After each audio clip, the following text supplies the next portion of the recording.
Assalamualaikum warahmatullahi wabarakatuh. Hari ini bersama dengan saya hendak saya hendak saya hendak bercakap tentang satu tajuk, fitnah pemusnah negara. Sebelum saya memulakan dakwah ini, saya hendak mengungsikan dengan anda satu masuk daripada surah Al-Hujurat ayat 6 yang bermaksud, hai orang-orang yang beriman, jika datang orang fasik membawa berita, maka periksa berita tersebut dengan teliti agar tidak menyebabkan suatu musibah kepada suatu kaum tanpa mengetahui keadaannya yang nantinya akan menyebabkan kamu menyesal atas perbuatan tersebut. Surah Al-Hujurat ayat 26. Di sini kamu boleh mengetahui bahawa surah itu sudah memberitahu bahawa jika kita dihadapi dengan sesuatu informasi ataupun sesuatu berita yang kita dengar daripada kawan, kita dengar daripada, terutama di waktu sekarang, di waktu media sosial sangat berlambak dengan berita-berita palsu. Kita hendaklah membacai berita itu dengan lebih mendalami, dan hendaklah memeriksa berita itu sama ada berita itu betul atau tidak, kerana sesungguhnya dengan penurunan media sosial yang berada di dunia akhir zaman ini, sesungguhnya kamu boleh nampak bahawa sekarang kita amat memerlukan untuk memeriksa berita yang kita dapati, terutama jika ia datang daripada sosial media ataupun daripada kawan yang kita percayai. Kerana masa sekarang fitnah itu sangat berluasan.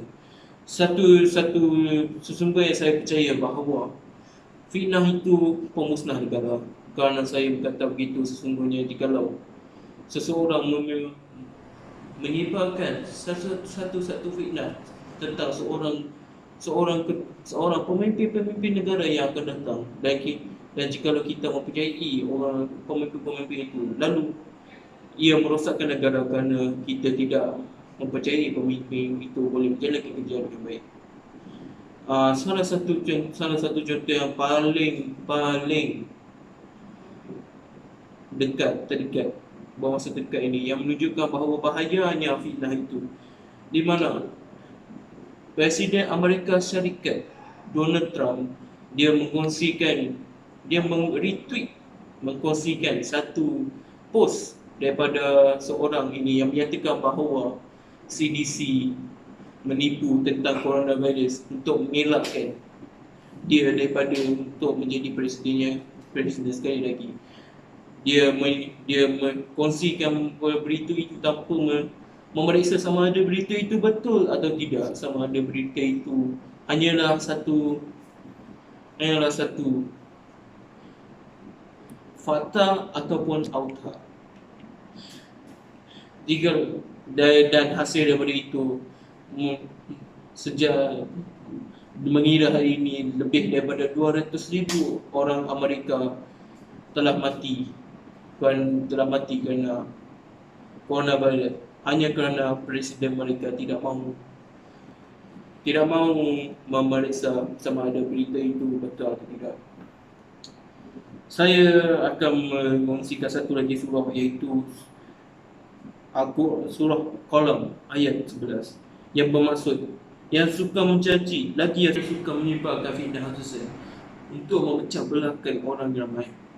Surah Al-Qalam ayat 11. Di sini tengah jelas nampaknya bahawa betapa bahayanya fitnah ini. Jikalau tuan-tuan dan puan-puan, jikalau kamu membenarkan fitnah itu masuk ke dalam diri kamu akan memecah belahkan ilmu kamu, akan memecah belahkan iman kamu. Jadi saya meminta tuan-tuan dan puan-puan untuk berjaga-jaga terhadap fitnah, lagi-lagi di masa akhir zaman ini. Sebelum saya mengakhiri dakwah ini, saya sekali lagi meminta tuan-tuan dan puan-puan untuk memeriksa dengan betul-betul apa-apa informasi yang anda dapat. Lagi-lagi kalau informasi itu tetap anda dapat daripada media sosial. Kerana di zaman ini sesungguhnya zaman ini penuh dengan fitnah. Saya meminta anda semua untuk, jikalau anda mendapat informasi-informasi berkaitan dengan hal-hal terkini sesungguhnya sedang tentang politik ataupun mungkin tentang pecisan berkaitan dengan manifesto ahli politika, saya meminta anda untuk memeriksa dengan lebih mendalam lagi, kerana sesungguhnya al-fitnatul asyadu minal khair, yang bermaksud fitnah itu lebih kejam daripada pembunuhan. Saya dengan ini saya menghabiskan dakwah saya dengan frasa itu. Saya meminta anda semua untuk berfikir dengan lebih baik, belajar dengan lebih mendalam dan mencari informasi dengan lebih baik. Kerana jikalau anda membenarkan fitnah masuk ke dalam diri anda, anda seolah-olah anda seolah-olah membunuh saudara anda sendiri. Dengan ini saya terima kasih kerana anda semua mendengar kepada saya. Dengan ini saya pergi dahulu. Assalamualaikum warahmatullahi wabarakatuh.